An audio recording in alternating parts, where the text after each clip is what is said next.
I accidentally connected to my wife's car Bluetooth and heard her planning with her ex-lover. Once he signs the house over for the tax benefits, we'll have everything we need to start our new life without that dog. They laughed. I continued being the perfect husband for another 87 days. This morning, my phone exploded with 142 missed calls. Look, I'm not saying I believe in signs from the universe. But if Tuesday mornings had a personality, this one would have been that guy at the DMV who tells you you're in the wrong line after you've waited 45 minutes. You know the type. Dead eyes, coffee breath, probably enjoys watching people suffer for sport. I was sitting in my car in the Whole Foods parking lot, which is basically where middle-class Americans go to feel superior about their organic kale while simultaneously wondering why their bank account is crying. I had my usual Tuesday routine down to a science. Grab the overpriced cold brew that tastes like liquefied smugness. Sit in the car for exactly 7 minutes listening to my classic rock playlist and mentally prepare myself for another day of pretending I enjoyed my job as a financial analyst. Spoiler alert, I didn't. But it paid for Clara's Pilates membership and our mortgage on a house that was approximately 70% her aesthetic vision and 30% my quiet acceptance of defeat. The Foo Fighters were playing through my car speakers Everlong If You're Curious, which is a fantastic song that absolutely didn't deserve to be the soundtrack to my life imploding like a poorly constructed Soule.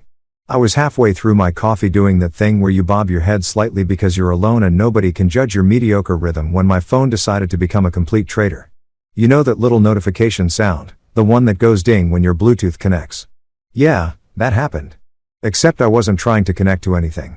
I glanced down at my phone screen, confused, because the last time I'd intentionally paired my phone with something was probably 2019, and that was only because my car's aux cord died, and I refused to drive in silence like some kind of psychopath. The screen showed a connection to something called C's AirPods. C's AirPods, Clara's AirPods, my wife's AirPods, which were apparently close enough to my car that my phone thought, hey, you know what would be fun? Let's ruin this guy's entire existence. Technology, man. It's like having a really efficient snitch living in your pocket. And that's when I heard it. Her laugh. Not the laugh she does at dinner parties when someone tells a joke that's about as funny as a root canal. Not the polite little chuckle she reserves for her mother's Facebook memes about wine and minions. No, this was the laugh. The real one. The one that sounds like pure unfiltered joy. The kind she used to aim at me back when we first started dating and I'd do stupid impressions of action movie stars. Back when Netflix still mailed DVDs in those little red envelopes, and we'd spend entire Saturdays on the couch pretending we were going to watch something intellectual before inevitably choosing something with explosions. I hadn't heard that laugh in so long. I'd honestly forgotten she was capable of it. I thought maybe she'd surgically removed it along with her sense of humor somewhere around year 3 of our marriage. But there it was, crystal clear, coming through my car speakers like some kind of cosmic joke. And then came the voice, male. Smooth in that way that makes you want to punch a wall. The kind of voice that probably practices saying actually in the mirror every morning. Confident, smug, familiar in a way that made my stomach drop faster than the stock market in 2008. Leo. Her ex-boyfriend Leo. The guy she swore was just a friend when he started texting her 6 months ago. The guy she claimed was helping her with some business networking stuff because apparently I'm supposed to believe that business networking happens at 10 p.m. on weeknights and requires that much emoji usage. Once he signs the house over for the tax benefits, Leo's voice said, and I could practically hear the smirk in his tone. We'll have everything we need to start our new life together. God, I can't wait to be done with that dog. They laughed. That laugh, her real genuine, haven't heard it in years, laugh was being used to celebrate calling me a dog. Not even a cool dog, like a wolf or a German shepherd. Just that dog, generic, replaceable, probably the kind that pees on the carpet and chews up expensive shoes. I sat there in my car holding my overpriced coffee like it was a grenade with the pin already pulled. And I'm pretty sure my brain just stopped like it blue-screened like it had too many tabs open and the whole system just said, nah, I'm out. The classic rock kept playing. Dave Grohl was singing about wanting something he could never have, which felt aggressively on the nose. A woman walked past my car, pushing a shopping cart full of organic produce and probably zero marital problems.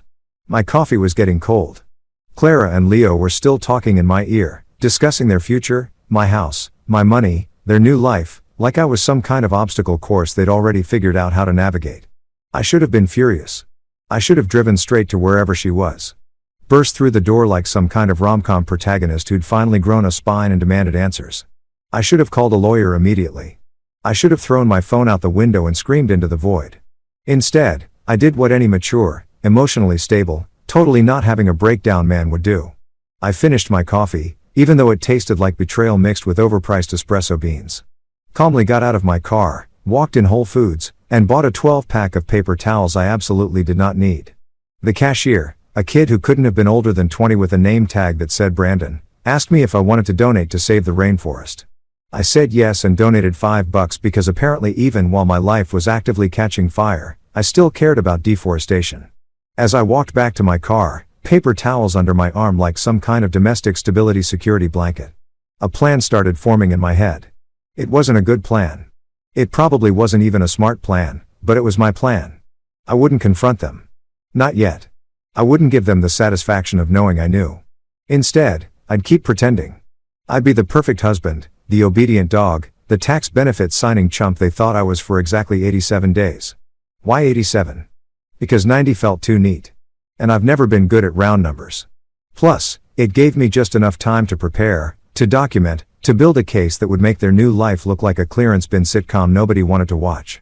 I got back in my car, put my phone on airplane mode so I wouldn't have to hear any more of their victory celebration, and drove home with my stupid paper towels and my new sense of purpose. That dog was about to learn some new tricks. Clara came home at 9:47 p.m., which I know because I'd started checking the time like a man waiting for test results he already knew would be bad. She walked through the door with this whole performance. Keys jangling, humming some tune I didn't recognize. Probably something Leo had played for her in whatever sad little love nest they'd carved out of my ignorance. The first thing that hit me was the smell. Vanilla perfume, the expensive kind she saves for special occasions, which apparently now included betraying your husband on a Tuesday. It mixed with something else. Guilt maybe, or whatever pheromone humans release when they're actively ruining someone's life. If they could bottle that scent, they'd call it Haute Audacity and sell it at department stores next to the cologne that promises to make you irresistible to women who are definitely not your wife. I was sitting on our couch. The gray sectional sheet insisted we needed because it was mid-century modern, and I'd agreed to because I didn't want to have a 3-hour conversation about furniture, pretending to watch some documentary about penguins. I wasn't actually watching it. I was thinking about how penguins made for life, which felt like the universe had a really twisted sense of humor about what to recommend on my streaming queue tonight. "Hey honey," I said, looking up with what I hoped was my normal face and not my "I know you're planning to steal my house and run off with your ex" face. Those two expressions are surprisingly similar, by the way. Both involve smiling with your mouth while your eyes are screaming. She leaned down and I kissed her cheek, which took every ounce of self-control I didn't know I had. It was like kissing a stranger. Actually, it was like kissing someone who was actively robbing you, but pausing mid-heist to accept some casual affection. Her skin was warm, probably from whatever athletic activities she and Leo had been up to. And I had to resist the urge to ask if book club had started offering cardio classes. "How was book club?" I asked, keeping my voice light and casual, like a man who definitely didn't know his wife was lying through her recently whitened teeth. "Oh, it was great," she said, already heading toward the bedroom to change. "We discussed Tolstoy. Really dense stuff, but Margaret brought amazing wine, so that helped." Tolstoy, Clara saying she discussed Tolstoy was like our cat, Mr. Whiskers, claiming he'd solved a calculus problem. Actually, that's unfair to Mr. for Whiskers, texts, calls, receipts, suspicious late client meetings. Become a forensic accountant of my own marriage. Make the FBI look lazy. 2. Pretend to fetch affection. Act like the good boy she thinks I am. Bring her coffee in the morning. Compliment her hair. Ask about her day like I'm not aware she's spending it plotting my financial ruin. Wag my metaphorical tail like my life depends on it because it kind of does. 3. Don't bark until the right moment. Keep my mouth shut. Don't confront. Don't hint that I know. Save all the barking for day 87 when I can really sink my teeth into this situation. I stared at my list, feeling simultaneously proud and completely unhinged. This was my life now. I was a man making revenge to-do lists while his wife showered off evidence of her affair. If this were a movie, this would be the scene where inspirational music played and the protagonist looked determined. In reality, I was in my pajama pants eating stale tortilla chips and wondering if this was rock bottom or just a preview of the basement below rock bottom. The shower turned off. I quickly saved the document in a folder I labeled Tax Stuff 2024 because Clara would rather die than look at anything related to taxes voluntarily. Then I closed my laptop and returned to my penguin documentary where at least some species on this planet understood commitment. Clara came out in her bathrobe, hair wrapped in a towel, looking comfortable and content in a way that made me want to scream into a pillow. What are you watching? She asked, sitting down next to me. Penguins, I said. Cute, she replied, already looking at her phone. Probably texting Leo about how oblivious her husband was. How easy this was going to be. How that stupid dog hadn't even noticed his leash was about to be handed to someone else. I waited until she went to bed, claiming she was exhausted from book club, which must have been code for emotionally drained from juggling 2 relationships and a fraud scheme. Before I pulled out my laptop again, I spent the next 2 hours researching divorce lawyers in our area. I read reviews like I was shopping for a surgeon, because in a way, I was. I needed someone who could surgically remove Clara from my life while keeping all my vital organs, financial and otherwise, intact. That's when I found her. Daphne Vega. 5-star reviews across the board. Testimonials that read like movie taglines. She destroyed my ex in court. Worth every penny. This woman is a shark in a blazer. Her profile picture showed a woman in her 40s with dark hair, sharp eyes, and a smile that suggested she'd seen every dirty divorce trick in the book and had probably invented a few herself. Her website had a contact form. I filled it out at 2:47 a.m. typing with the manic energy of a man who just discovered his wife was a cartoon villain. Subject: need consultation ASAP. Message: my wife is planning to commit fraud, steal my house, and run off with her ex. I have evidence. I have 87 days. I need someone who can help me make sure the only thing she gets in the divorce is regret. I hit send before I could second guess this myself, closed my laptop, and went to bed next to my wife. The woman who'd promised to love and cherish me, but apparently read that as more of a suggestion than a binding contract. The next morning, I woke up to an email from Daphne Vega's office. She could see me at 10 a.m. I replied immediately. I'll be there. At 9:55 a.m., I walked into her office building downtown, took the elevator to the 7th floor, and sat in a waiting room that smelled like leather and expensive legal revenge. When her assistant called my name, I followed him into an office with floor-to-ceiling windows and a view of the city that probably cost more per month than my car payment. Daphne Vegas sat behind a desk that looked like it had witnessed 1,000 marriages die. She looked exactly like her picture, sharp, professional, and slightly terrifying in the best possible way. So, she said, folding her hands on her desk and looking at me with the intensity of someone who charged $400 an hour and earned every cent. You want revenge or results? I didn't even hesitate. Both. She smiled. Not a warm smile, but the kind of smile a chess player gives when they see checkmate 6 moves ahead.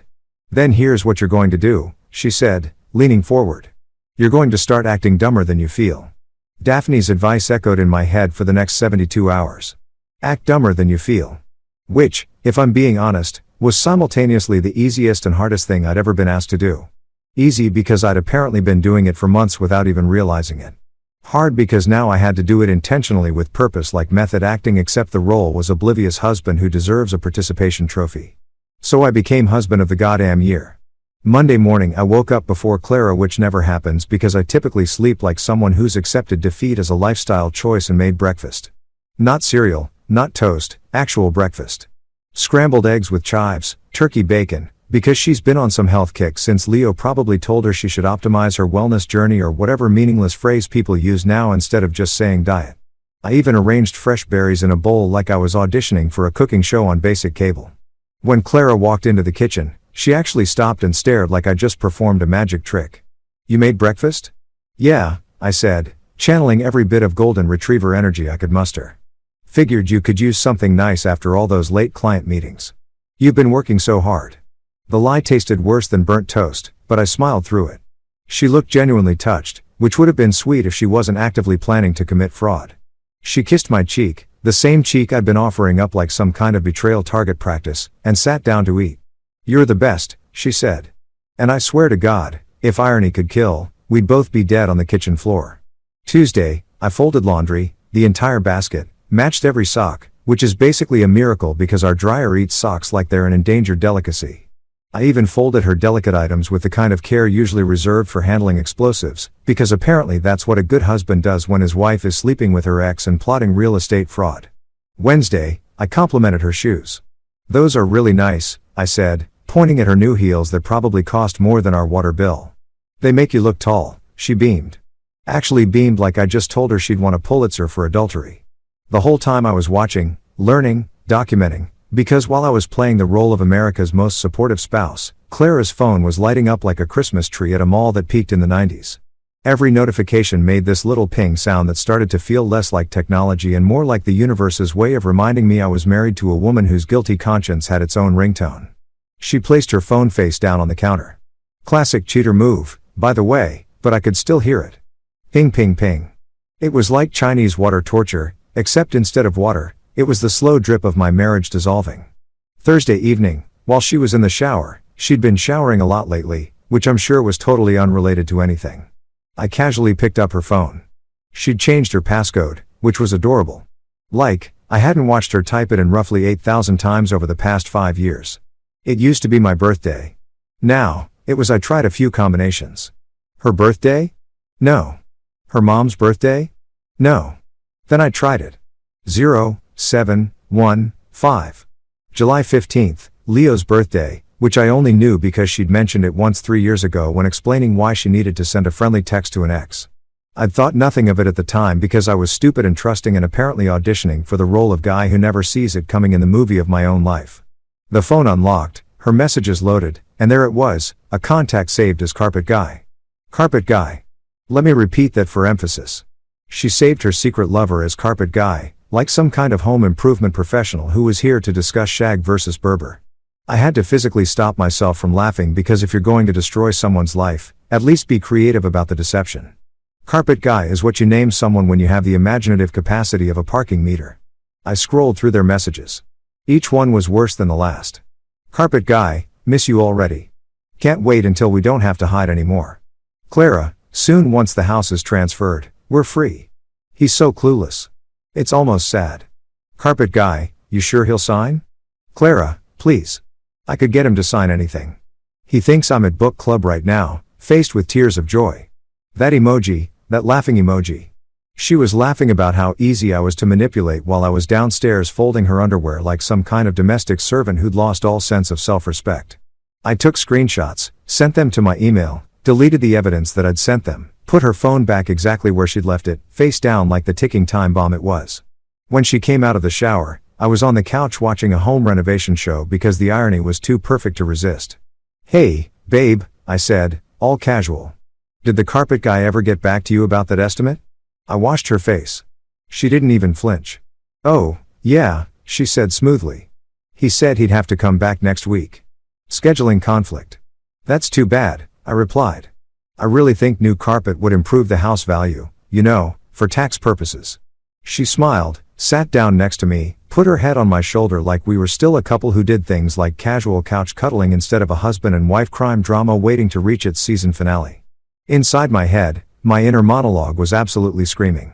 This woman thinks I'm an emotional Roomba. Quiet, obedient, programmed to clean up her messes and easily replaceable with a newer model when I stop working properly. But outside, I was the picture of calm. I even put my arm around her because Daphne had said to act normal, and normal me was apparently a doormat with a pulse. Friday, I offered to help her with taxes. Sat down at the dining room table with our laptop and a bunch of forms I printed out that morning, looking every bit like a man who was excited about the IRS and not at all like someone plotting his wife's downfall. You know, I said, clicking through TurboAx like I was genuinely interested. I was reading about married couples transferring property for tax benefits. Could save us a lot of money. Her eyes lit up. I'm not exaggerating. They lit up like I just told her she'd won the lottery and also her ex-boyfriend was going to become even more insufferable, which apparently was her ideal Thursday night. Really? She said, trying to sound casual but failing miserably. That's interesting. We should look into that. Definitely, I agreed. I'll do some research. Maybe talk to our accountant. I wouldn't talk to our accountant. I'd talk to my accountant, the one I'd hired separately, the one Clara didn't know about. The one who was helping me understand exactly how she was planning to screw me over so I could return the favor with interest. That weekend, Clara went to a late client meeting on Saturday afternoon. She said she'd be back by 6. I said, no problem. Take your time. Like a husband who definitely wasn't tracking her phone's location through a shared family app she'd forgotten I had access to. She was at the Hilton downtown room 412 for 3 hours. I spent those 3 hours at my brother Eli's apartment drinking beer and trying not to throw my phone through his TV when the location pin didn't move for 90-minute stretches. You okay? Eli asked, handing me another beer. Perfect, I lied. Just waiting for my wife to finish her meeting with Carpet Guy. Eli raised an eyebrow, but didn't ask. He's good like that. Knows when to push and when to just sit in supportive silence while his brother's life implodes like a controlled demolition. Sunday, Clara came home cheerful, humming. She made dinner, pasta, nothing fancy, and we ate together like a normal couple. She asked about my week. I asked about hers. She told elaborate stories about clients I knew didn't exist. I nodded along like a bobblehead that had accepted its purpose in life. After dinner, I excused myself to organize some files in our home office. Instead, I opened my laptop and added to my growing folder titled How to Train Your Dragon Wife Edition, which now included 47 screenshots of texts between Clara and Carpet Guy, location data showing her at hotels during supposed work meetings, credit card statements I'd quietly obtained showing charges at restaurants we'd never been to together, voice memos she'd accidentally left in our shared cloud, including one where she and Leo discussed the timeline for their new beginning. Every piece of evidence was dated, organized, and backed up in 3 separate locations because I'd learned from watching true crime documentaries that the only thing worse than being betrayed is being betrayed and losing the evidence in a hard drive crash. By the end of week 2, I had enough material to write a book called My Wife is Committing Fraud, a love story. By the end of week 3, I perfected my performance. Oscar-worthy stuff.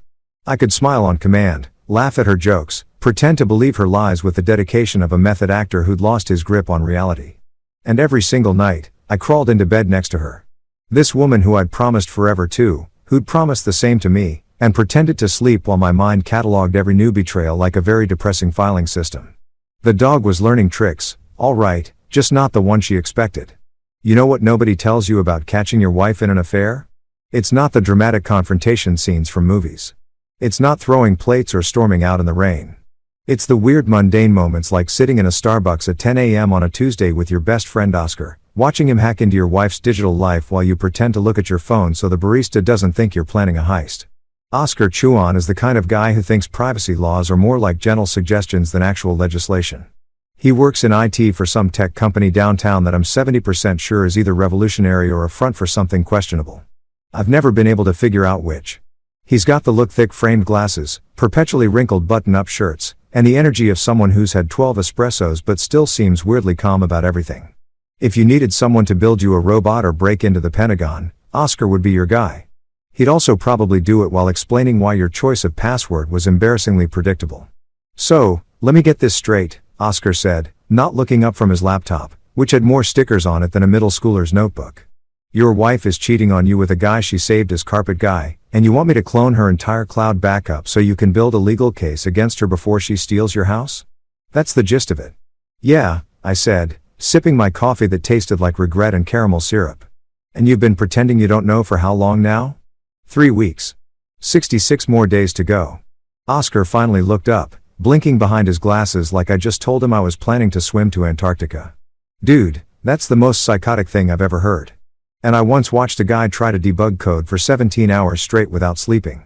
Is that a yes or no on the cloud cloning? He grinned, the kind of grin that suggested he was absolutely going to help me because this was the most entertainment he'd had since someone tried to hack his gaming account and he'd spent 3 days tracking them down just to send them a strongly worded email about their terrible encryption. Obviously, it's a yes. Give me your login credentials. I slid a piece of paper across the table with Clara's email and the password I'd figured out last week when she'd asked me to check her email for a confirmation from her dentist. The password was Leo and Clara 2024. I'm not even kidding. She might as well have named it evidence of my affair and saved everyone some time. Oscar typed for maybe 90 seconds, his fingers moving across the keyboard like he was playing a very aggressive piano concerto. Jesus Christ, her security is terrible, he muttered. She's got 2-factor authentication turned off. She's using the same password for like 6 different accounts. And oh wow, she's got her location sharing on permanently. Does she want to get caught? Is this some kind of cry for help? I think she just genuinely believes I'm too stupid to check, I said, which was probably the most honest thing I'd said all week. Well, you're about to become a digital surveillance expert, my friend. Oscar's screen filled with folders, documents, and what appeared to be Clara's entire digital existence since 2019. Okay, I'm downloading everything. Photos, documents, messages, calendar entries, the works. Should take about 10 minutes. In the meantime, want to tell me why you're waiting 87 days instead of just divorcing her now like a normal person? I explained Daphne's strategy. Let Clara think she's winning. Let her commit to the fraud, gather ironclad evidence, then strike when she's most confident. Oscar nodded along like I was describing a complicated video game strategy, which I guess this kind of was, except instead of losing points, I was losing my faith in marriage and humanity. Diabolical, he said, sounding genuinely impressed. I like it. Very chest-moving. Very, let them eat cake and then present them with the bill. His laptop beeped. Done. You now have a complete backup of your wife's digital life. I've encrypted it and stored it in 3 separate secure locations. Even if she deletes everything tomorrow, you've got copies. He closed his laptop and looked at me with something that might have been sympathy or might have been morbid fascination. Want to look through it now, or do you want to maintain plausible deniability for a few more hours? Now, I said, because apparently I was the kind of person who wanted to ruin his own day before lunch. We moved to Oscar's apartment, a studio that looked like Best Buy had exploded inside it, complete with 3 monitors, gaming chairs, and a very judgmental cat named Algorithm, who watched us from atop a tower of servers. Oscar pulled up Clara's photo library, and we started scrolling. Most of it was boring. Selfies, food pics, screenshots of recipes she'd never make. But then, around the 2-month-ago mark, we found it. A photo of Clara and Leo on a boat. A boat. She's wearing a white sundress. He's got his arm around her waist. And they're both holding champagne glasses with the sunset behind them like they're filming a commercial for infidelity. The caption read, "Tax-free sunsets with my favorite person. Sunrise red heart. Tax-free sunsets. Tax-free sunsets. That might be the most pretentious thing I've ever read," Oscar said. And I once read a Tech Brothers Medium article about how cryptocurrency was going to save humanity. I stared at the photo, feeling something between rage and the kind of laugh you do when you're so far past normal emotions that you've entered a new psychological dimension. She used a sunset emoji. I said she's planning to commit fraud and she used a sunset emoji. At least she's consistent with her brand. Oscar offered terrible person. Basic taste in emojis. We found more photos. Clara and Leo at restaurants I couldn't afford. Clara and Leo at what appeared to be a weekend getaway to Napa Valley during a weekend. She'd told me she was at a work conference. Clara and Leo looking at houses, actual houses, with a realtor apparently already planning where they'd live once they'd successfully stolen mine. Each photo felt like a small punch to the kidney. Not enough to knock you down, but enough that you're very aware you've been hit and you're going to feel it tomorrow. You okay? Oscar asked, which was nice of him considering I was actively watching evidence of my marriage dissolving in real time on his gaming monitor. Fantastic, I lied. Really living my best life right now. That evening, I went home and did something I've been avoiding. I talked to my neighbor Maya. Maya Rodriguez is 67, recently retired from a 40-year career as an accountant, and the kind of person who knows everyone's business in our neighborhood because she sits on her porch with wine and just observes. She's like a surveillance camera except she offers commentary and sometimes brings you cookies. I'd always liked her in a casual way when you see her kind of way, but now I needed her professionally. I found her on her porch predictably with a glass of red wine and a book she wasn't really reading because she was too busy watching Mrs. Patterson across the street try to parallel park, which was always entertaining in a slow-motion disaster kind of way. "Maya," I said walking up to her porch. "Can I ask you something about taxes?" She looked at me over her reading glasses with the expression of someone who'd been waiting her entire retirement for someone to ask her about taxes. "Is this about your wife's plan to transfer your house?" I stopped walking. "How did you, honey? I've been watching Clara meet with that man, Leo, right? For 3 months now. They're about as subtle as a car alarm at 3 a.m. plus, she asked me about property transfer tax implications 6 weeks ago. Said it was hypothetical." Maya sipped her wine. "Nothing about that conversation was hypothetical. Sit down. Let's talk." I sat. She poured me wine without asking if I wanted any, which I appreciated because I absolutely did. "Here's what she's doing," Maya said, her voice taking on the tone of someone explaining a complex math problem to a particularly slow student. "She's going to convince you to transfer the house into her name for tax benefits. She'll say it's to avoid estate taxes or capital gains or some other legitimate sounding reason. Once the house is in her name, she'll either sell it out from under you or force you out and keep it for herself and her boyfriend. Either way, you lose the house and probably a chunk of money in the process." I struggled for words. "That's incredibly illegal, right?" "Oh, extremely," Mia said cheerfully. "But it works more often than you'd think because people trust their spouses. They sign papers without reading them. They believe that their partner has their best interests at heart." She looked at me meaningfully. "But you're smarter than that, aren't you?" "I'm trying to be," I said. "I've got a lawyer. I'm gathering evidence. I'm trying to figure out how to survive the next 63 days without losing my mind." Maya patted my hand with the casual confidence of someone who'd seen this story play out 100 times. Honey, she's not after tax benefits. She's after the whole bone. The house, the money, probably your retirement accounts if she can figure out how to access them. Women like Clara and men like Leo, they see marriage as a business transaction. And right now, you're the asset they're liquidating. I took a long drink of wine.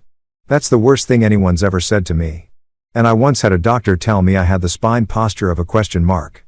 She laughed, a real genuine laugh that somehow made the whole situation feel slightly less apocalyptic. You're going to be fine, she said. You're already 10 steps ahead of her and she doesn't even know it. Just keep playing the good husband for 2 more months. Let her think she's won. Then she made a gesture like she was pulling a rug out from under someone. Surprise. I went home that night feeling something I hadn't felt in weeks. Hope. Small, fragile, probably going to get crushed again. Hope, but hope nonetheless. Clara was already asleep when I got back or pretending to be, which was fine because I wasn't ready to perform for her yet. I sat in her home office, opened my laptop, and looked at all the evidence I collected. Day 23 of Operation Golden Retrieval, and the dog was learning exactly where all the bones were buried. Day 42 of Operation Golden Retrieval arrived with all the subtlety of a freight train made of red flags. I was making coffee. My new morning routine that involved pretending I enjoyed domesticity while internally screaming. When Clara walked into the kitchen with a stack of papers and the kind of smile that I'd learned meant she was about to ask for something that would benefit literally anyone except me. "Morning, babe," she said, setting the papers on the counter next to my coffee mug. "I've been thinking." Nothing good has ever followed those 3 words. "I've been thinking" is what people say right before they suggest timeshares, pyramid schemes, or in this case, updating your will so your cheating wife can cash in when you conveniently die. "We should update our wills," she continued like, she just suggested we try a new brunch spot instead of planning for my hypothetical demise. I was talking to Margaret from book club. Margaret, who definitely existed and wasn't just a cover story for her affair. And she said it's really important for married couples to have updated estate plans. You know, for tax purposes. Everything was about tax purposes lately. If I had $1 for every time Clara mentioned taxes, I could probably pay the taxes on the house she was trying to steal. That's thoughtful, I said, because Daphne had coached me on responses that sounded agreeable without actually committing to anything. We should definitely look into that. Her face brightened like I just agreed to donate a kidney. Great. I already made appointments with an estate attorney for next week. Of course, she did.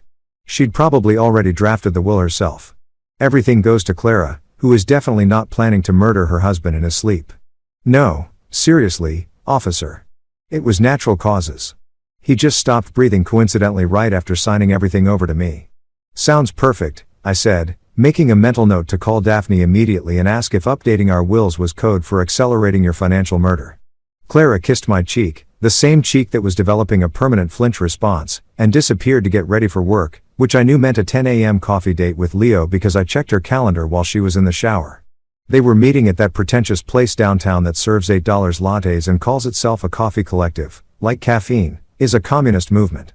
After she left, I sat at the kitchen table and updated my journal. A leather notebook I bought specifically for documenting my descent into whatever psychological state I currently occupied. The entry for day 42 read: Wife still actively planning my downfall. Now wants to update wills. Romantic gesture level. Mortician. Husband still playing role of oblivious golden retriever. Getting really good at fetch. Someone should give me a treat. Preferably alcohol. Day 53 brought a new circle of hell. Leo invited me to golf. The text came through at 8:00 a.m. Hey man, wanna hit the link Saturday? Been meaning to catch up.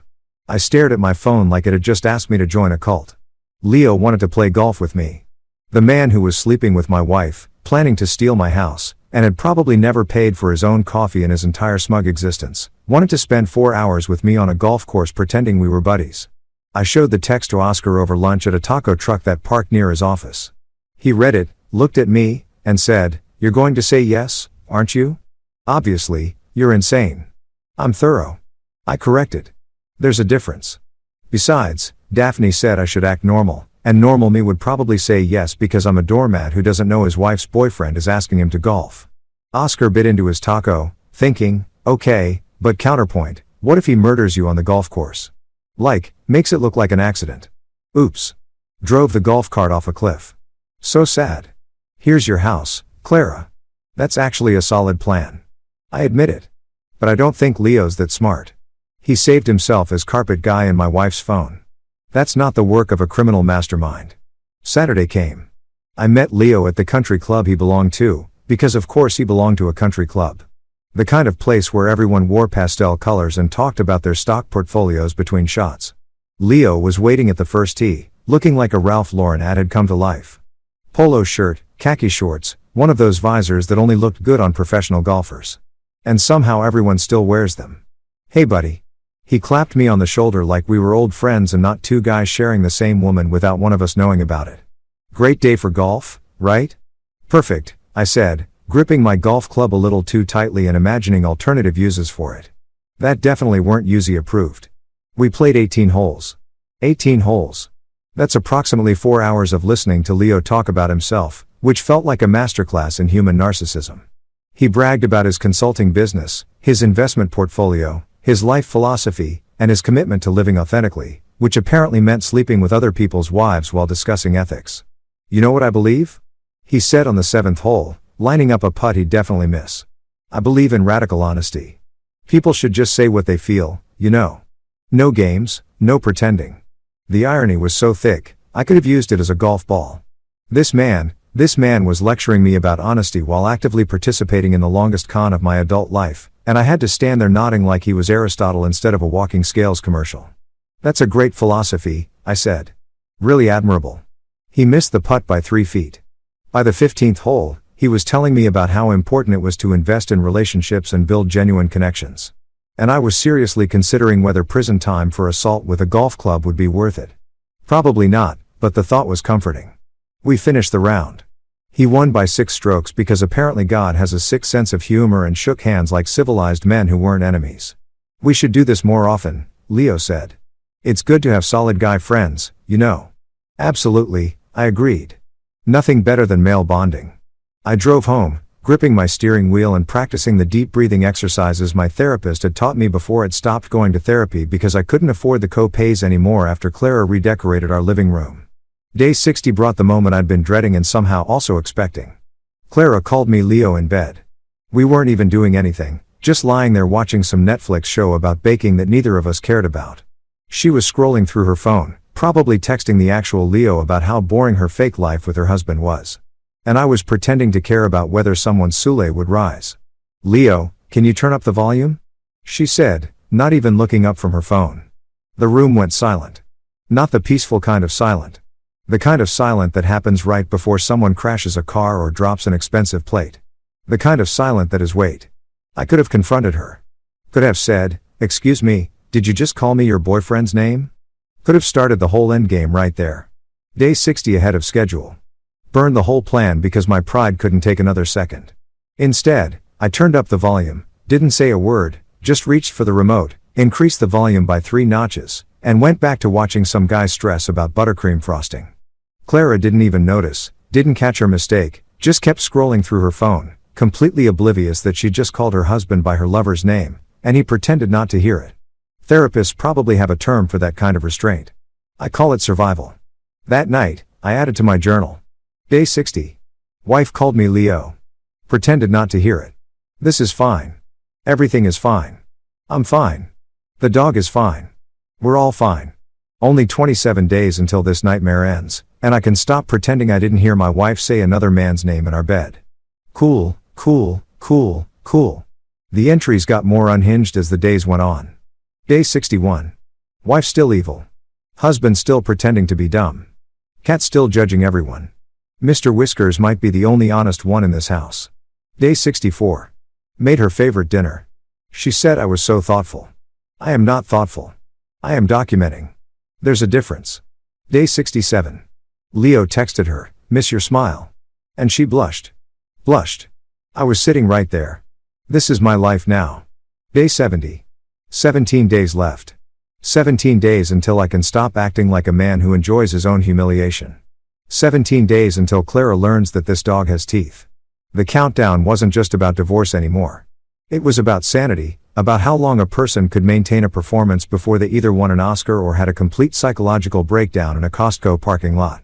I was determined to make it to day 87, even if it killed me, which, given Clara's interest in updating our wills, was becoming a legitimate concern. You ever see those nature documentaries where the prey animal pretends to be injured to lure the predator closer? That's what I became around day 72. Except instead of limping dramatically across the savannah, I was leaving my phone unlocked on the kitchen counter with Google searches like how to transfer house title between spouses for tax benefits open in Safari. It was almost too easy. Embarrassingly easy. The kind of easy that made me wonder if Clara had always been this predictable or if I'd just never paid attention before. Probably both. Marriage has a way of making you complacent. Like you're so comfortable you stop noticing when your partner starts acting like a Bond villain with a worse disguise. I'd left my phone there deliberately, screen facing up, brightness at maximum, practically glowing like a beacon of stupidity while I went to grab the mail. I was actually standing in the hallway watching through the crack in the door like some kind of suburban spy who'd peeked in mediocrity. Clara walked into the kitchen, saw the phone, did that thing where she looked around to make sure no one was watching, which was hilarious because I was literally watching her. Then she picked it up. Her face went through this whole journey of emotions. Curiosity, excitement, satisfaction, and finally that smug little smile that I'd started to recognize as her "I'm getting away with it" expression. She took a photo of my search history with her own phone. Actually photographed the evidence of my supposed ignorance like she was documenting an archaeological discovery. Found it. Dr. Jones. The ancient ruins of my husband's brain cell. She put my phone back, smoothed her hair, and went back to whatever she was doing like she hadn't just fallen for bait. So obvious label. I waited 30 seconds, walked back into the kitchen and said, "Hey babe, found anything interesting?" She jumped slightly. Guilty conscience is a hell of a drug, then recovered with that practiced smile. "Nope, just making tea. Want some?" "Sure," I said, sitting down at the counter and watching her pour hot water like she was performing surgery. I've been doing some research actually about property transfers for tax purposes. I swear I saw her pupils dilate like a shark that just smelled blood in the water. Oh yeah, apparently married couples can transfer property between each other and avoid certain taxes. Could save us a lot of money. I paused for effect, playing the role of helpful husband who definitely doesn't know he's being scammed. I was thinking we should talk to our accountant about it. She practically vibrated with excitement. "That's such a good idea. You're so smart to think of that." The audacity, the sheer unfiltered audacity of calling me smart for falling into her trap. It was like watching a cartoon villain compliment the hero for walking into their obvious snare. "Thanks," I said, accepting the tea she handed me. "I just want to make sure we're doing everything we can to optimize our finances, for our future." "Our future," she repeated. And the way she said it made it clear she was thinking about a future that involved Leo's expensive boat and my money. She kissed my cheek, the famous betrayal cheek, which was developing calluses at this point, and said, "You're such a good man." I smiled, looked her right in her lying eyes, and said in the most sincere voice I could manage, "Yeah, I get that a lot from people who are about to rob me blind." Her face froze for half a second. This micro expression of panic before she laughed it off like I'd made a joke. "You're so funny," she said, walking away. Funny, right? Hilarious.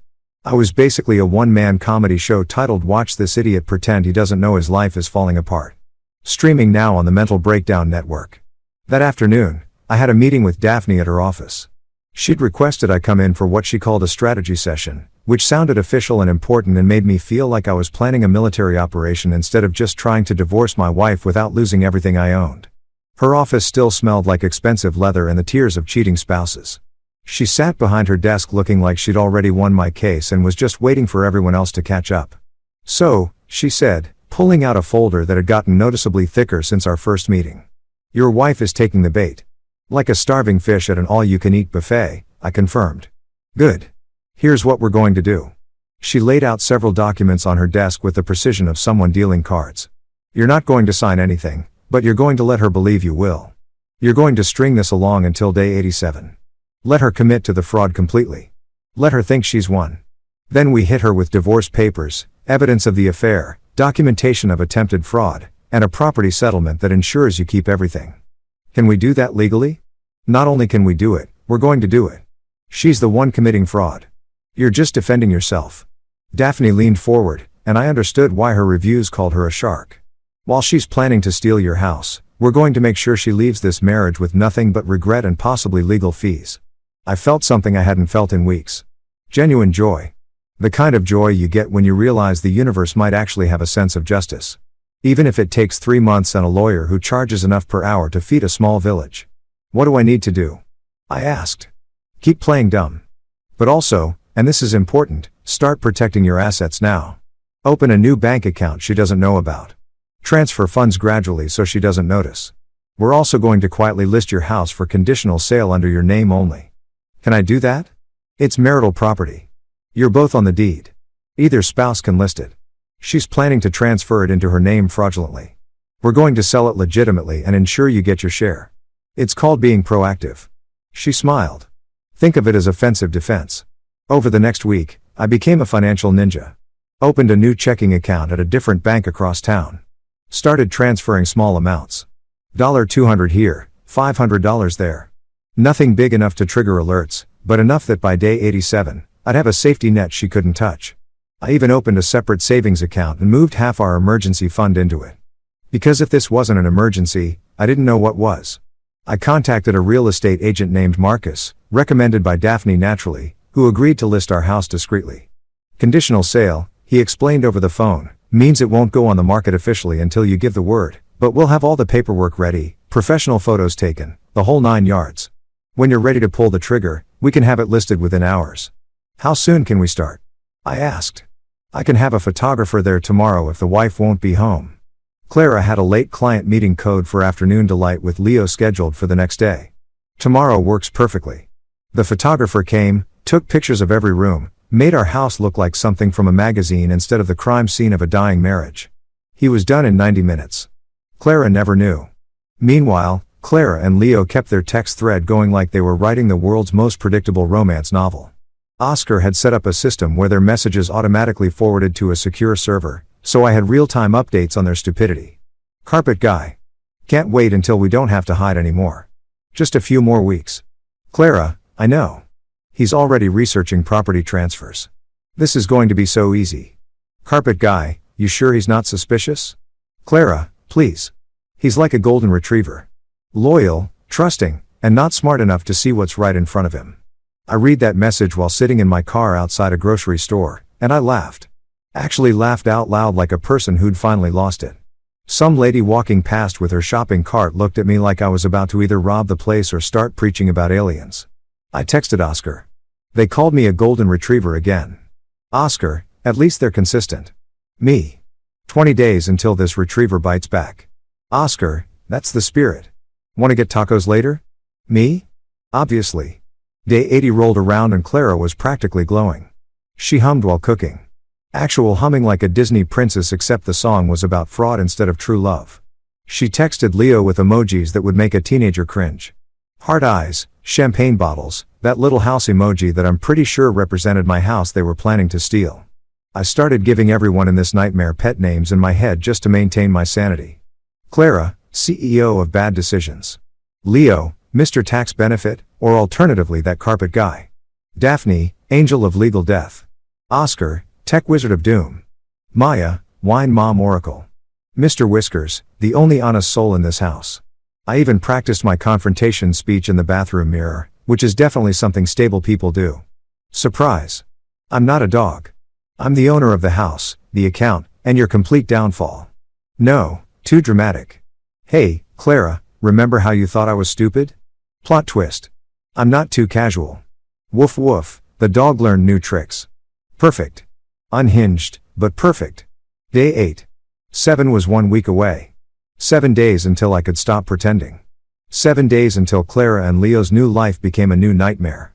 7 days until the golden retriever finally stopped fetching and started fighting back. I could almost taste the freedom.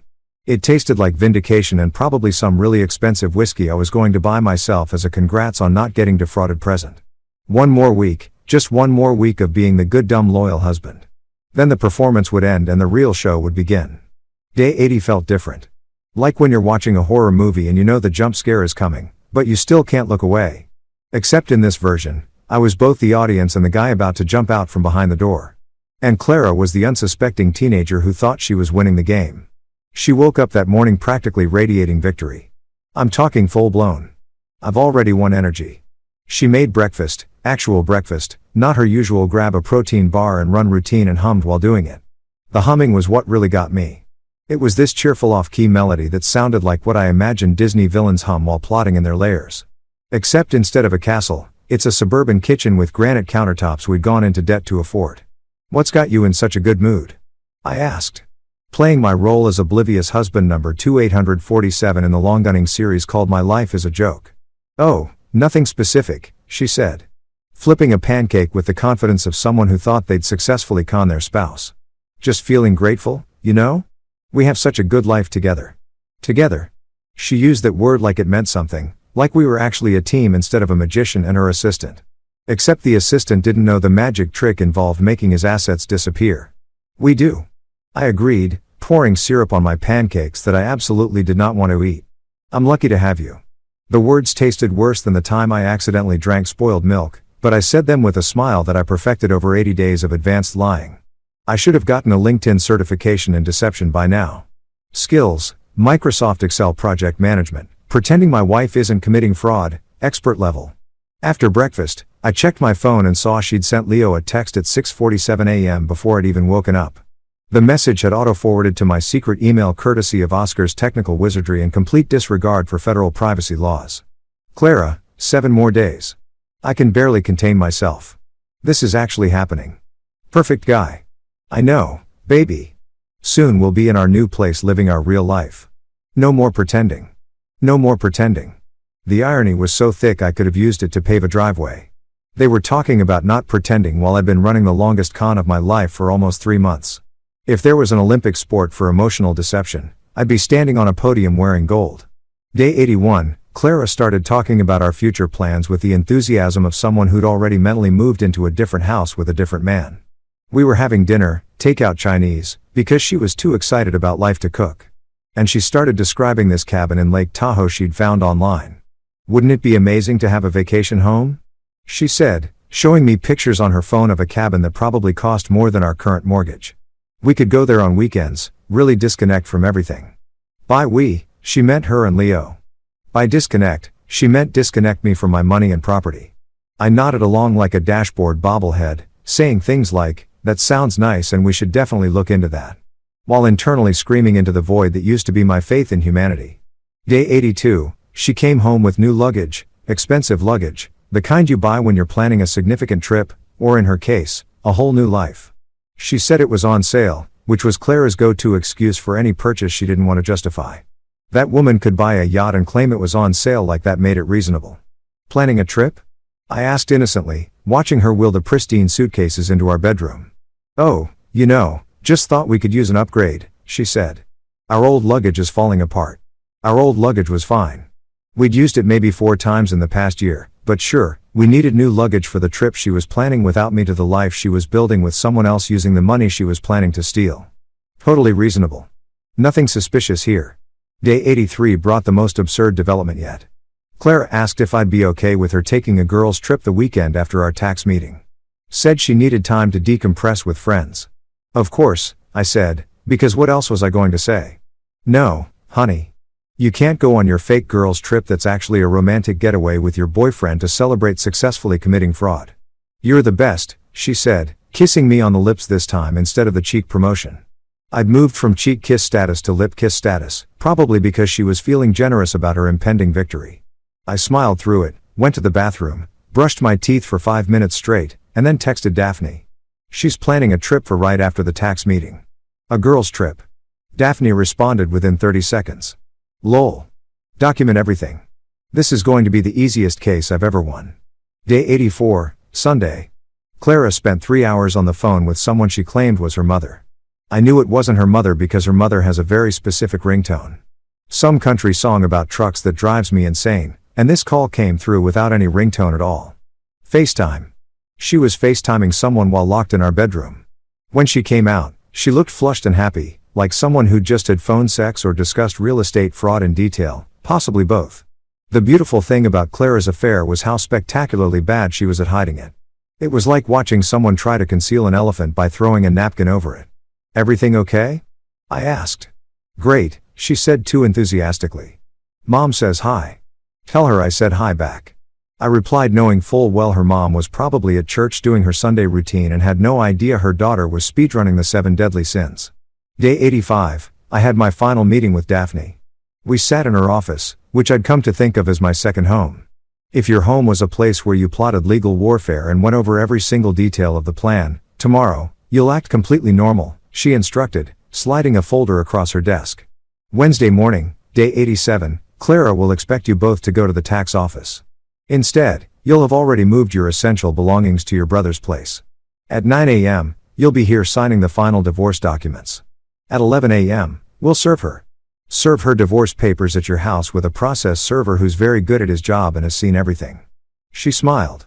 By the time she realizes what's happening, the house will be listed, your assets will be protected, and she'll be facing the reality that her plan failed spectacularly. What about Leo? I took the liberty of having someone compile information on his business practices. Turns out consulting is generous. He's been involved in several questionable financial schemes. If your wife wants to tie her life to that sinking ship, that's her choice, but she won't be doing it with your money. I left Daphne's office feeling something between terror and exhilaration. Like someone who just jumped out of a plane and wasn't sure if the parachute was going to open, but was committed to the fall anyway. Day 86. The day before everything, Clara was insufferable. She cleaned the house top to bottom, which she never did. She was literally humming while vacuuming, like some kind of deranged housewife from a 1950s commercial, except the product she was selling was betrayal. Big day tomorrow, she said over dinner, which she'd actually cooked. Smone and asparagus, my favorite, which felt like a condemned man's last meal, except I was the one who'd built the gallows. Yeah, I said. Really big day. She had no idea how right she was. No clue that big day didn't mean day we commit fraud together, but rather day your entire scheme collapses like a house of cards in a hurricane. That night, I barely slept. I lay in bed next to Clara, who slept peacefully, probably dreaming about lake houses and freedom from her stupid husband, and stared at the ceiling, counting down the hours. At 2 a.m., I got up, went to the kitchen, and made a cup of coffee I didn't need. Mr. Whiskers found me there, sitting at the counter in the dark like a movie villain monologuing to nobody. He jumped up next to me, meowed once, probably asking what the hell I was doing, and I scratched behind his ears. Tomorrow, I told him, the dog finally bites back. He purred, either in approval or because cats don't understand English, and he just liked being petted. Either way, it felt like support. I pulled out my phone and looked at all the evidence I compiled. 86 days worth of screenshots, recordings, documents, bank statements, location data, text messages. It was beautiful in a devastating sort of way. A masterpiece of betrayal, fully documented, ready to be presented in court. I'd started this journey thinking I was a victim, a stupid, trusting husband who'd gotten played. But somewhere around day 40, I'd realized something. I wasn't the victim anymore. I was the hunter. The prey had learned to hunt back. And tomorrow was hunting season. At 6 a.m., Clara's alarm went off. She bounced out of bed with energy I hadn't seen since our honeymoon, back when she was still pretending to love me for real instead of strategically. Big day, she announced like we were going to Disneyland and not to commit financial crimes. Huge, I agreed, smiling my practice smile. Absolutely huge. She had no idea. Day 87 started with Clara making avocado toast, which felt like the universe had developed a sense of irony so advanced it should have been studied by scientists. Here was my wife preparing the most millennial breakfast possible, humming some pop song about love and happiness, completely unaware that in approximately 4 hours, her entire world was going to detonate like a financial atomic bomb. Don't forget the tax meeting at 2, she called out from the kitchen, her voice practically singing with anticipation. I've got all the paperwork ready. This is going to be so good for us. Wouldn't dream of missing it, I said, tying my shoes with the calm of a man who'd spent 86 days preparing for this exact moment. My hands weren't even shaking. Somewhere along this journey, I'd transformed from anxious husband to cold-blooded revenge planner. And honestly, the career change suited me. Clara brought me the avocado toast with a smile that probably looked loving to anyone who wasn't aware she'd been planning to commit fraud. You're going to love what this does for our future, she said, and I had to physically restrain myself from laughing. I'm sure I will, I replied, biting into toast that tasted like vindication with a hint of sea salt.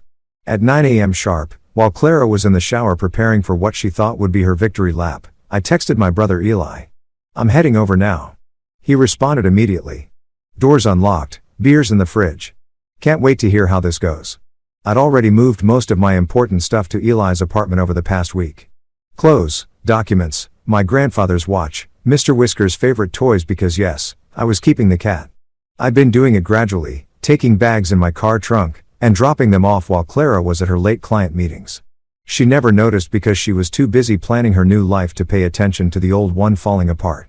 The only things left in the house were furniture, kitchen stuff, and Clara's mountain of lies. She could keep the furniture. I'd memorized every text message. At 9:47 a.m., I walked into Daphne's office for the last time as a married man. She was waiting with a stack of documents that looked like they could end a small government. And she had that shark smile that I'd learned to associate with imminent legal destruction. "Ready?" she asked. "I've been ready since day one," I said. "Let's do this." I signed 6 documents in total. Divorce papers, asset protection agreements, a restraining order if necessary. Daphne's idea said it was standard procedure for cases involving fraud, property settlement agreements that ensured the house would be sold and I'd get my fair share.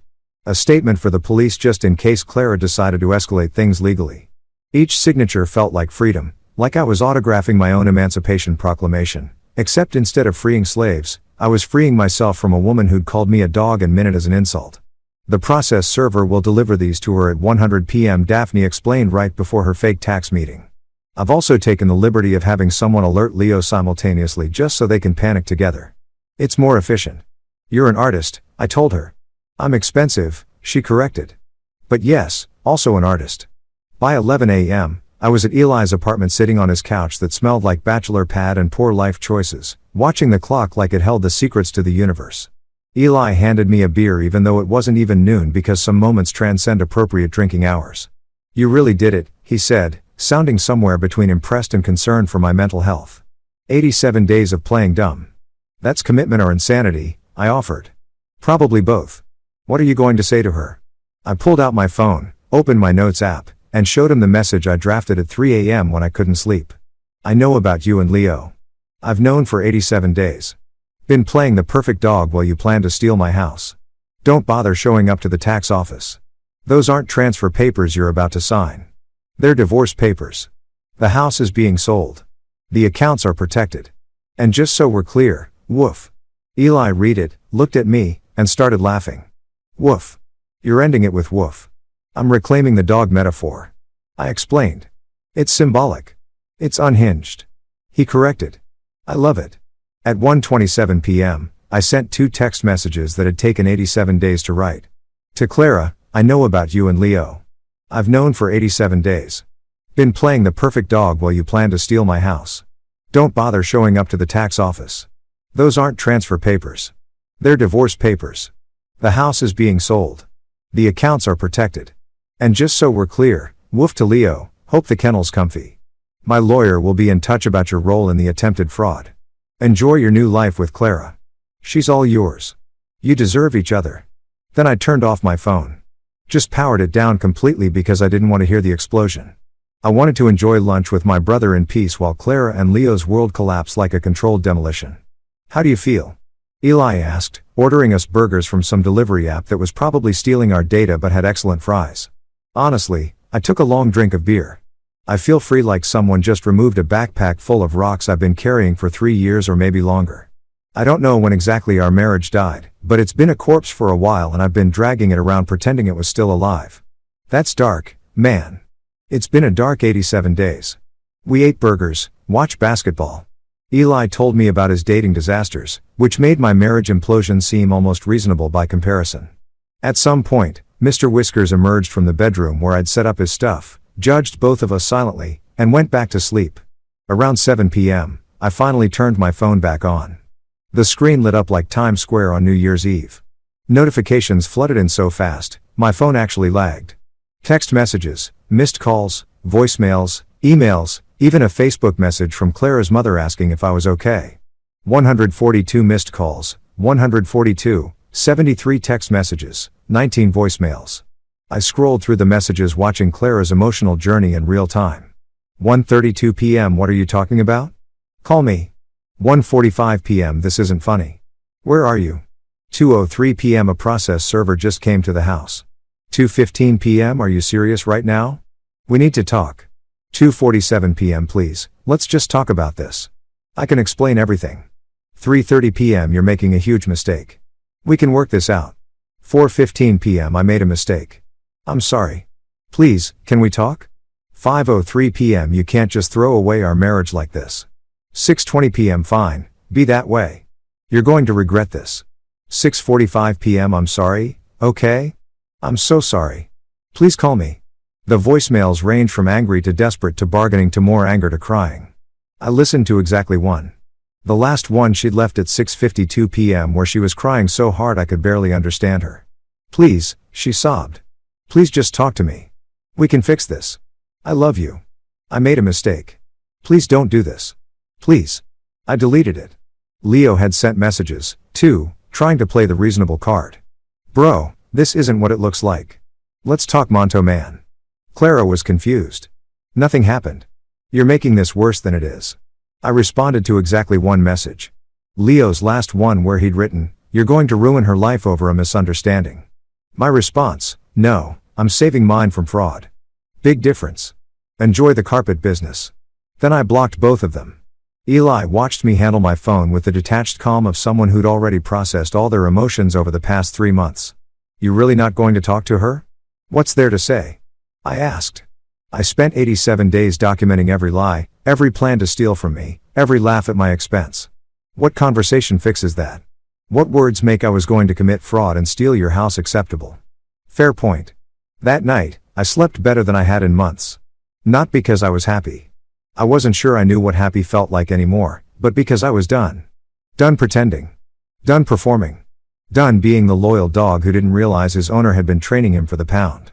The next morning, I woke up in Eli's spare room, made coffee, and checked my phone one last time. Clara had sent one final message at 3:47 a.m. I never meant to hurt you. I don't know what happened. I'm sorry. I know you won't believe me, but I am. I hope someday you can forgive me. I stared at that message for a long time. Part of me, the part that had loved her once, that had stood at an altar and meant those vows, wanted to believe her, wanted to think this was all a terrible mistake that could somehow be fixed. But then I remember day one, hearing her laugh about calling me a dog, hearing her plot with Leo to steal everything I'd worked for. The 86 days after that where she'd smiled to my face while sharpening knives for my back. I deleted the message, opened my email, started composing a response to Daphne. Let's move forward with everything. No settlements, no negotiations. I want this done. The dog had learned new tricks. All right. And the first trick was knowing when to walk away. The thing about consequences is that they're always more entertaining when they're happening to someone else. For the next 6 hours after turning my phone back on, I got a front row seat to the Clara and Leo disaster show. And let me tell you, it was better than anything Netflix has produced in the last 5 years. My phone kept buzzing like it had developed a nervous disorder.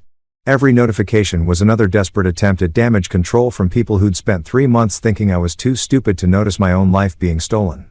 The audacity of thinking I'd just answer their calls after 87 days of being treated like an obedient house pet was almost impressive. Almost. Clara called 17 more times throughout the evening. I know because my phone kept the tally like it was documenting a hostage situation, which in a way I guess it was, except the hostage had already escaped and the kidnappers were panicking about their empty ransom demands. Leo sent increasingly unhinged messages that devolved from "let's talk this out like adults" to "you're ruining everything" to "this is illegal what you're doing," which was rich coming from a guy who'd been conspiring to commit real estate fraud. That's like a bank robber calling the cops because someone stole his getaway car. The lack of self-awareness was almost artistic. But the real entertainment came from Clara's friends, the mysterious book club ladies who may or may not have actually existed. Suddenly, my phone was getting calls from numbers I didn't recognize. Women with names like Jennifer and Stephanie and Ashley. All of them wanting to know what happened and whether I was being reasonable about this. One particularly bold specimen named Trish, who I'd met exactly once at a dinner party where she'd talked about essential oils for 45 minutes, actually left me a voicemail saying, "Clara made a mistake, but marriage is about forgiveness. You're being really immature about this." I saved that voicemail, not to respond to, but because someday when I needed to remember why I did this, I could listen to a stranger call me immature for refusing to accept fraud and infidelity. Really put things in perspective. Day 88 arrived with slightly fewer emergency contacts, but significantly more drama. Clara had apparently told everyone we knew, and I mean everyone, her version of events, which I'm sure painted her as the victim of a husband who overreacted to her getting close to an old friend. My mom called. That was fun. She'd heard from Clara's mom that we were getting divorced, and she wanted the real story because Clara seemed very upset and confused. The real story I told my mother while stress eating cereal at Eli's kitchen counter is that Clara and her ex-boyfriend were planning to trick me into signing over our house so they could start a new life together. I found out, documented everything for 87 days, and filed for divorce. That's the real story. There was a long pause on the other end. Then, oh well, that's different than what Linda said. Linda was Clara's mom. Sweet woman, made excellent casseroles. Probably had no idea her daughter had been running a con that would make a used car salesman proud. Yeah, I imagine it is, I said. Do you need anything? Mom asked her, voice shifting from confused to protective mom mode. Should I come over? I'm good, Mom. I'm at Eli's. I've got a lawyer. I'm handling it. Okay, but honey, I'm proud of you. That hit differently than I expected. I'd spent 3 months thinking I was being pathetic, playing dumb, gathering evidence, pretending everything was fine while dying inside. But hearing my mom say she was proud made me realize that maybe what I'd done wasn't pathetic at all. Maybe it was strategic. Maybe it was smart. Maybe the dog had been smarter than the masters all along. Day 89, I finally agreed to meet Claire in person. Not because I wanted to, but because Daphne suggested it might be useful to hear what she had to say for closure purposes, which I think was lawyer speak for let her incriminate herself some more while you record the conversation. We met at a coffee shop downtown, neutral territory, public enough that she couldn't cause a scene without everyone in a 3-block radius witnessing it. I got there early, ordered a black coffee I didn't plan on drinking, and sat at a table by the window where I could see her arrive. She showed up at 2:03 p.m. 3 minutes late, which was Clara's version of being on time. She looked wrecked. I don't say that with satisfaction or cruelty. She genuinely looked like someone who hadn't slept in days. Hair pulled back in a messy bun, no makeup, wearing yoga pants and an oversized sweatshirt that I was 90% sure was one of mine that she'd claimed disappeared in the laundry. She sat down across from me without ordering anything. And for a long moment, we just stared at each other like two people who'd once known everything about each other and now knew nothing at all. Thanks for meeting me, she said finally, her voice smaller than I'd ever heard it. You've got 10 minutes, I replied, checking my phone for effect. My lawyer said I should hear you out, so I'm hearing you out. I made a mistake, she started, and I almost laughed because that was the understatement of the century. I got confused. Things with us had been distant and Leo was there and he listened and I don't know. I wasn't thinking clearly. You weren't thinking clearly for 3 months. I asked because that's how long you and Carpet Guy were planning to steal my house. She flinched at that. I wasn't going to steal it. It was just Leo said it would be better for taxes if Leo is a fraud. I interrupted. My lawyer looked into him. He's been running schemes like this for years. You weren't special, Clara. You were just his next mark. Or maybe you were partners. I haven't decided which is worse. Her eyes filled with tears which might have worked on me 3 months ago. Now they just look like special effects in a bad performance. I never wanted to hurt you, she said. I swear. I fell in love with someone else. That doesn't make me a bad person. No, I agreed. Falling in love with someone else doesn't make you a bad person. Falling in love with someone else while married, planning to commit fraud, calling your husband a dog, and laughing about how easy he'd be to manipulate. That makes you a bad person. The love part was just the excuse. She opened her mouth to respond, but I wasn't done. I spent 87 days pretending I didn't know. I continued, keeping my voice level because I practiced this in my head roughly 10,000 times.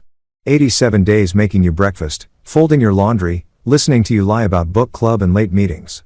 I documented every lie, every text message, every location ping when you were at hotels with Leo. I have evidence that would make a prosecutor weep with joy. So don't sit here and tell me this was a mistake or that you weren't thinking clearly. You thought plenty clearly. You just thought I was too stupid to notice. Clara was crying now. Real tears, messy and desperate. Please, she said, please, can we try therapy, marriage counseling, something? We've been together for 5 years. That has to count for something. I reached into my bag and pulled out a folder.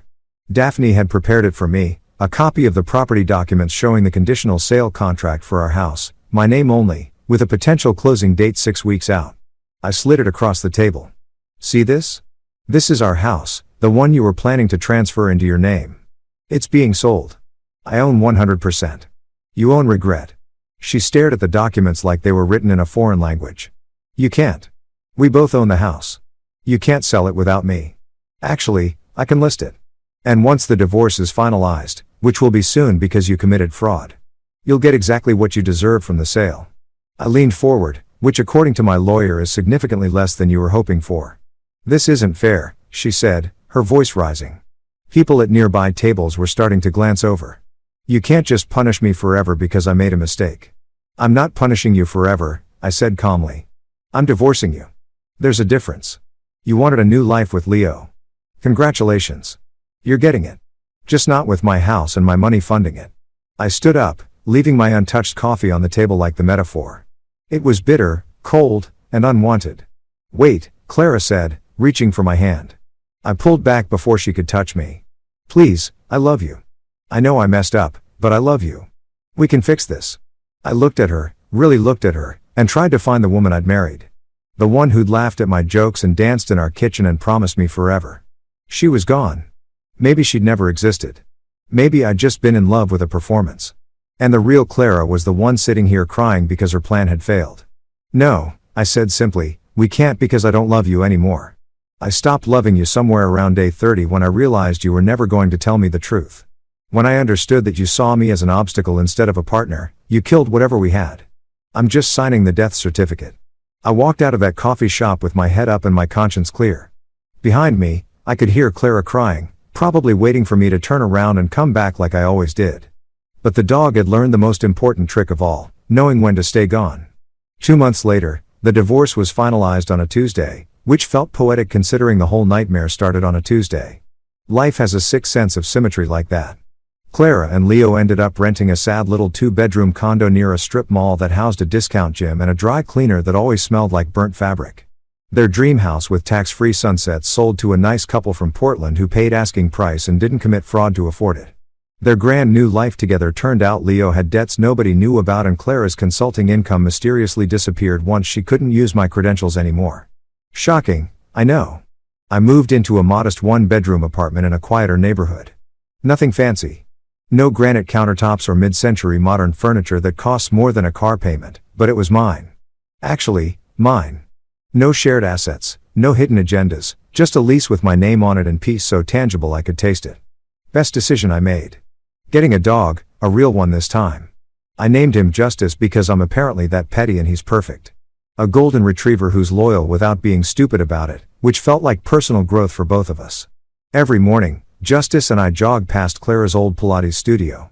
He always stops at the corner to sniff around, and I like to think he smells poetic irony mixed with overpriced athleisure. Sometimes I see her through the window stretching with the same women who called me immature for not accepting betrayal. I don't wave, neither does she. Last week, an envelope arrived from Clara. No return address, but I recognized her handwriting. The same handwriting that used to write I love you on post-it notes she'd leave around the house. Inside was a single piece of paper. Can we talk?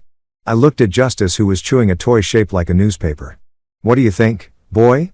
Should we respond? He dropped the toy, tilted his head, and I swear he looked like he was considering it. Then I did what any self-respecting free man would do.